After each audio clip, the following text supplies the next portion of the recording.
Mheshimiwa Waziri Mkuu, nashukuru kwa nafasi na kutuona pia. Jambo moja ambalo tunatakiwa tuzungumze kwa ukweli, na kwa mtu yoyote mwenye hofu ya Mungu lazima aseme haya. Kwanza, mpaka sasa tunashangaa kwa taarifa tulizokuwa nazo tusingeweza kuongea na wewe kabisa. Ndio maana nasema kuna vitu vingine wanavificha, hawataki kusema. Sasa mbunge wenu aliniambia wanataka nisiongee nanyi, nikamwambia nakuja kuongea.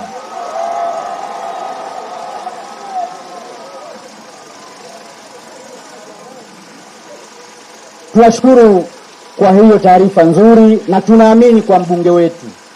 Karibu wakuu wa nchi, nafikiri tulianza na waziri mkuu mstaafu, mtendaji mkuu wa serikali wakati ule Majaliwa.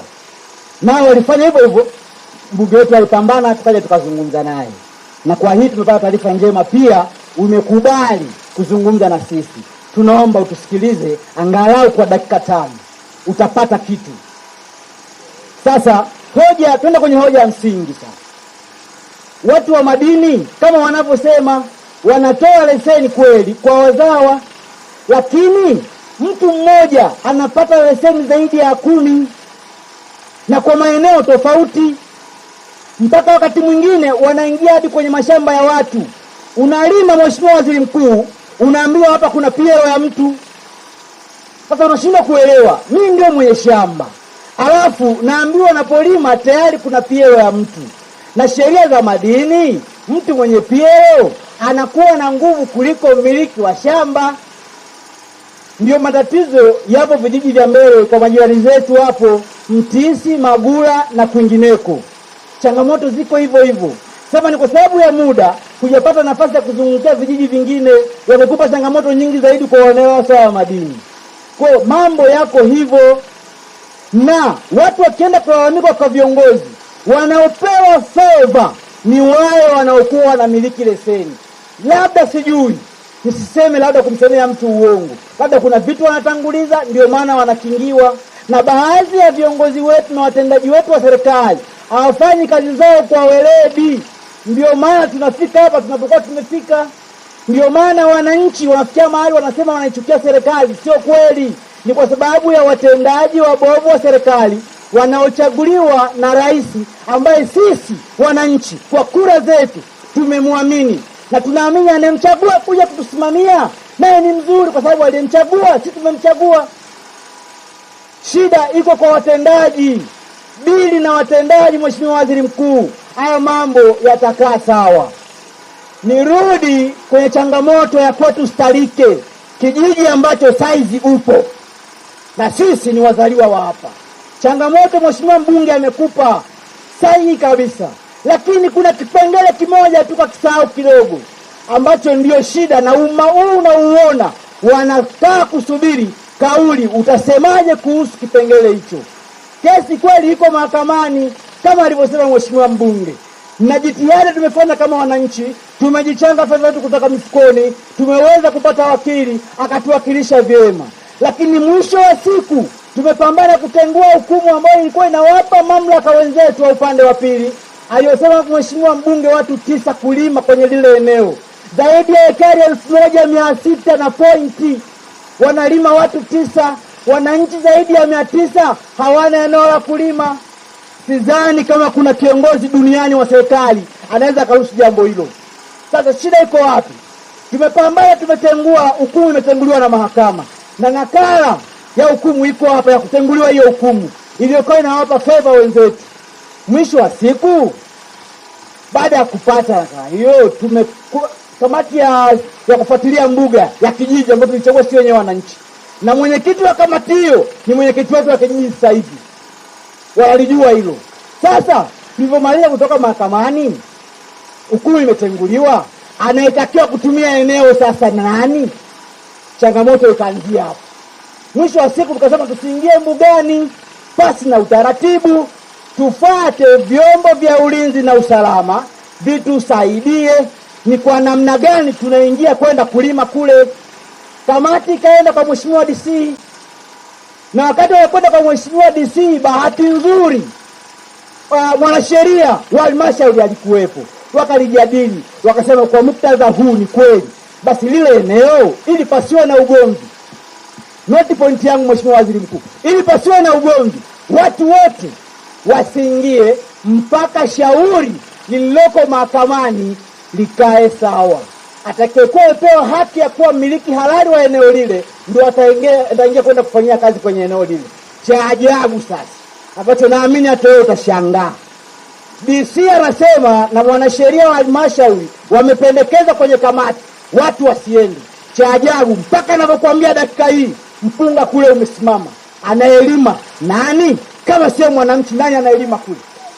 Na amekwenda kulima kwa sauti ya nani? Jambo liko mahakamani, na tunasema tunaheshimu kila muhimili.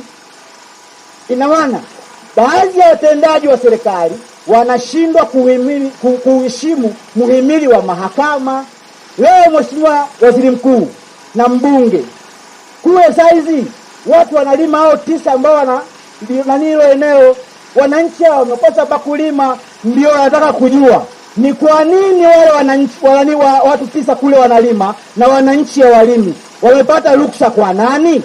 Kama aliyewapa ruksa huyo ni mtu wa serikali, basi huyo ndio anatusumbua sisi, tunachelewa kupata haki yetu kwenye eneo lile. Imefikia hatua Mheshimiwa Waziri Mkuu, nisifiche, kama kufa nitakufa siku moja, nimezaliwa mara moja, nitakufa siku moja.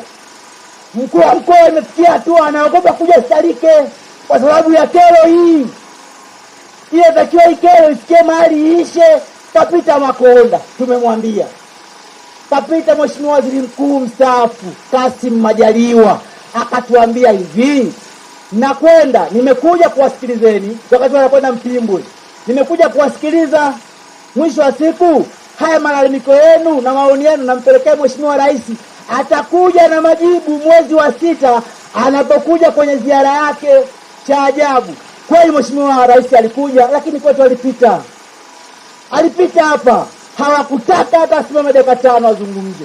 Alikwenda kuzungumzia Kibaoni. Mimi na gari yangu niliwata nikapeleka na mama hapo hapa kwenda kumuwahi kule, tukakosa nafasi, tulipigwa pini na watu wa usalama.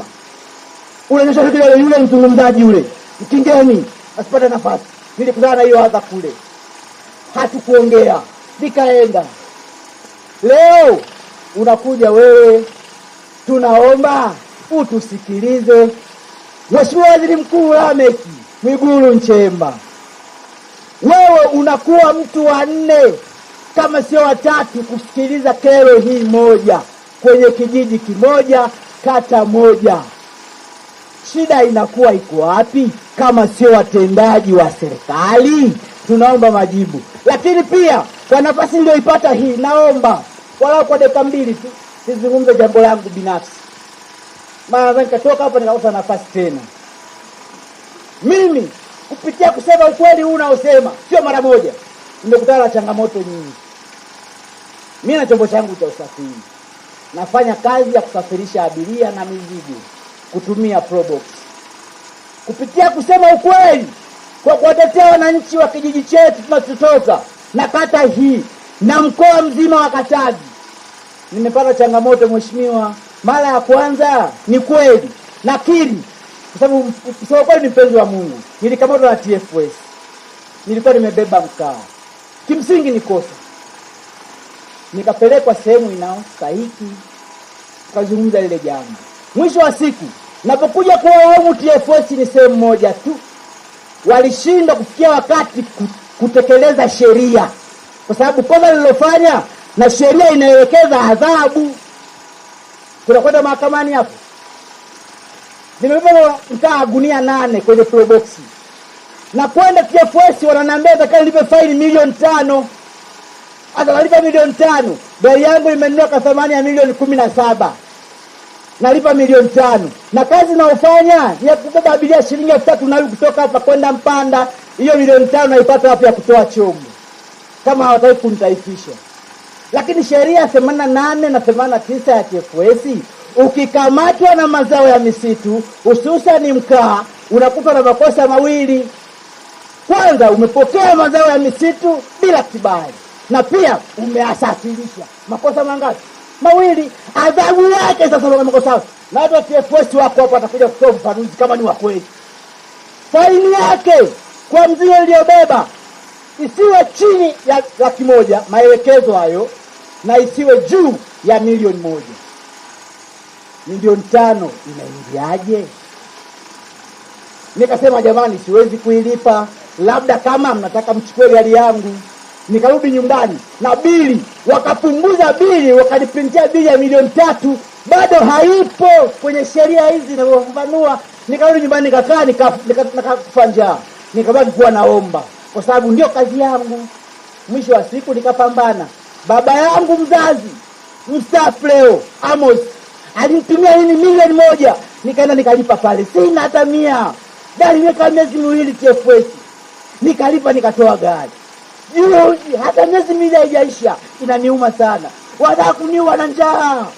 Nimeshikwa tena na mawe kubeba ni makosa. Mawe kubeba ni makosa. Mpaka leo niko polisi pale. Watu walionishika ni watu wa TANAPA. Mpaka leo haijulikani kesi inaenda mahakamani, kesi inaenda wapi sijui. Leo ni mwezi wa 2, Mheshimiwa Waziri Mkuu. Mimi nakula nini? Kazi yangu ndio hiyo. Na pale nilipo ndani sina chochote. Sina kitu. Hapa mfukoni sina hata 100. Kila kitu anabeba pesa nini?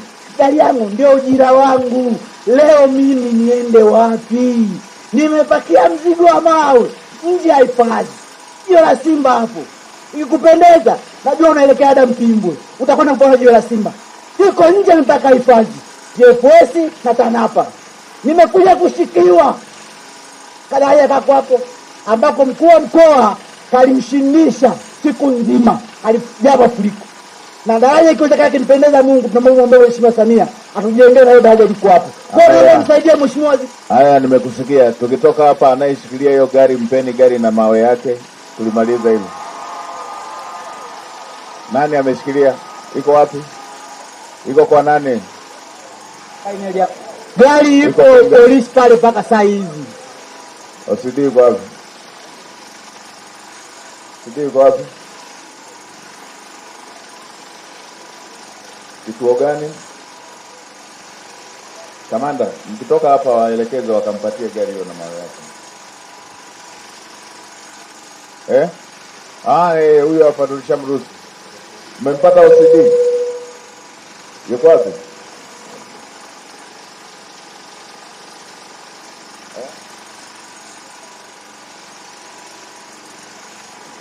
Nani yuko hapo mwingine?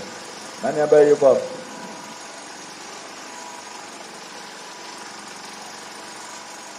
Yuko wapi yule kijana? Kile kituo kiko mbali kiasi gani? Na 5 tu sizozidi. Kilomita 35. Ndio. Nilishataka nikutume ukailete sasa hivi. Basi tukimaliza hapa uende kuchukua. Nashukuru Mheshimiwa Waziri. Mungu akupe maisha marefu. Na ikipendeza, naomba nije kuwa mgeni wako bungeni. Bungeni, karibu sana. Na leo baadaye jioni nikisharudi uje na hiyo gari nione. Uje nilipofikia hapo.